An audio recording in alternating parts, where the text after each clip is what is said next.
Hayotda hech narsa tasodifan yuz bermaydi.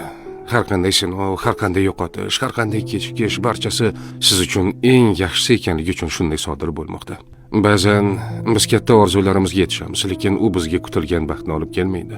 Ba'zan esa orzularimizga yeta olmay tushkunlikka tushamiz, lekin yillar o'tib qarasak aslida aynan o'sha yo'ldan yurmaganimiz biz uchun yaxshiroq bo'lgan ekan.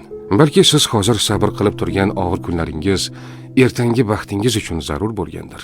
Ba'zan biz boylikni yo'qotamiz toki chinakam boylik pulda emasligini tushunishimiz uchun. Ba'zan sog'lig'imizda sinalamiz toki har bir nafasimiz ne'mat ekanini his qilishimiz uchun. Ba'zan bizdan yaqin insonlar ketadi toki kimning haqiqatan ham bizga do'st ekanini tushunishimiz uchun. Ba'zan yo'limiz berkitiladi toki biz aslida yomon yo'ldan ketayotganimizni tushunib, to'g'ri yo'lga burilishimiz uchun.